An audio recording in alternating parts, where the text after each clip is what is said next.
Hello there, ladies and gentlemen. Welcome back to Until 6, where we talk about all things related to Five Nights at Freddy's. Today we're going to be talking about times Five Nights at Freddy's was real. Now, Five Nights at Freddy's, of course, is a popular video game franchise, which, of course, is fictional. Now, during the early days of FNAF, there were many hoaxes claiming that the place was a real restaurant. There was Freddy's Pizza in Long Beach, New Jersey, which I talked about in my last episode about times FNAF appeared on TV, which received numerous calls from people mistaking for the real Freddy Fazbear's Pizza. And between 2014 to 2016, countless hoax images were made of people editing places and claiming them to be Freddy Fazbear's Pizza. And there were a bunch of videos online during that same time period of people going to places and claiming it was the real-life Freddy Fazbear's Pizza, usually just abandoned buildings. Or sometimes you'd even get very elaborate and make costumes and suits. I remember this one series of this guy going to the real Freddy Fazbear's Pizza, and this spring trap was there, his friends got killed, and they were pretty impressive for the time. The place was just like a rented out like a community center or a VFW hall or something like that. You had like an office set up, a security guard and stuff, and Springtrap was there to figure out kill one of his friends and stuff. It was a whole thing. We're going to talk about the time that FNAF was real, because for a small short portion of the time, FNAF has been real a few times. We're going to talk about them.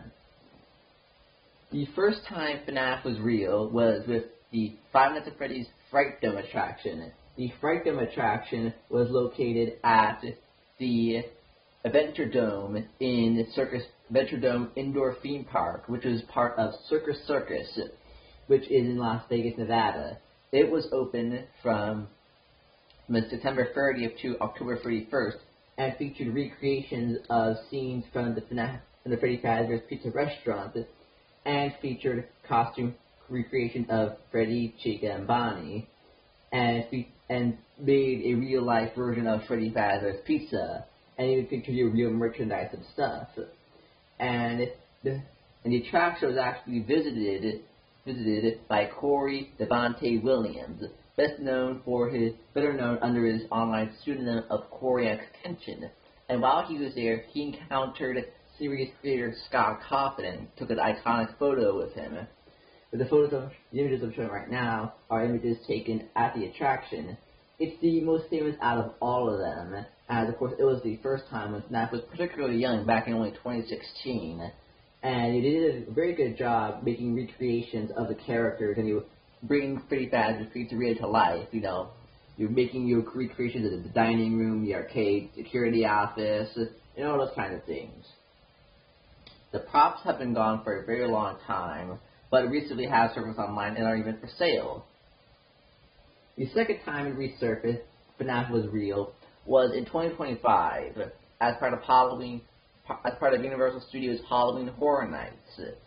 It first opened in Orlando, Florida on August 29, 2025, and opened in the Hollywood location on September 2nd, 2025, both closing on the same day of November 2nd, 2025.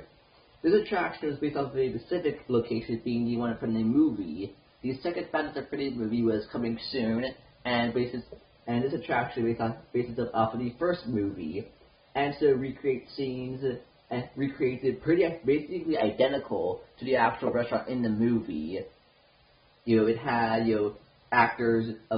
kid actors playing the ghost children, and it even featured the cassette girl, the tape girl from the first movie, in that VHS tape that Mike found that introduced into the company. It was played by a different person than the girl seen in the action movie. The one in the attraction was a blonde, the one in the movie was a brunette. I don't know why they replaced her, probably a whole lot of reasons.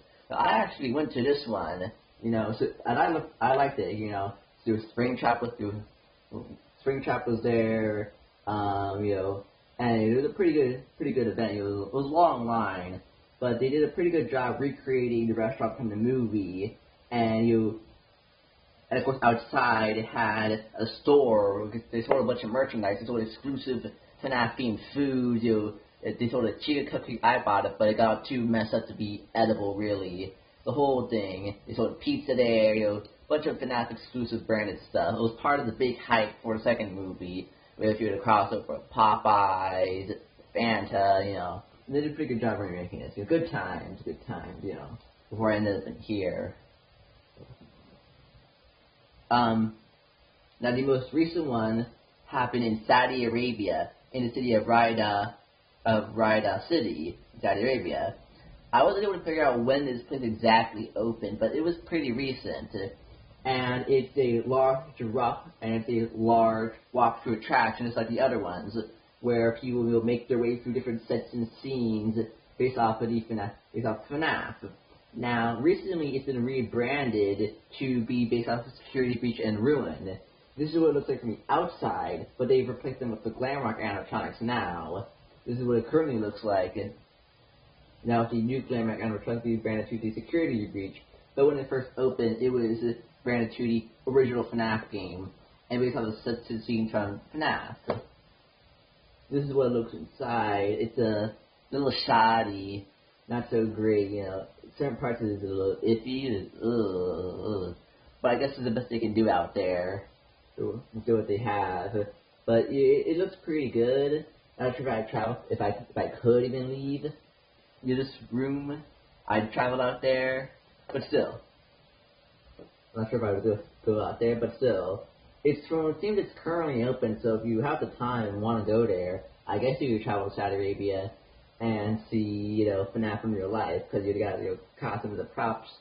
Now, of course, also there's the Sally ride. The Sally Corp is one of the most famous manufacturers of dark rides. Most dark rides and animatronics for dark rides are created by the Sally Corp. They're one of the best around. They made a FNAF ride, and it was actually shown off at a convention. A sort of foxy animatronic peeking out from behind Pirate's Cove was shown off. And they had a whole design set for it, with a bunch of concept drawings and art, but the problem was nobody ever bought it. So we know how it actually would have worked and operated. We know what it would have looked like because of the concept art, but no company wanted to buy and make it a FNAF Sally ride. It's probably been so long since then, it was about 2016 or so. If they wanted to make the FNAF ride, they'd have to make a whole new ride. They could probably couldn't reuse that idea. They'd probably like threw it all away by now. So they probably have to make something entirely different. You know, licensing issues probably, but you know, there was plans for a FNAF ride with Sally Corp, but I'm not sure where the Fox animatronic ended up with. We know what happened with some of the Brighton ones. They're on sale.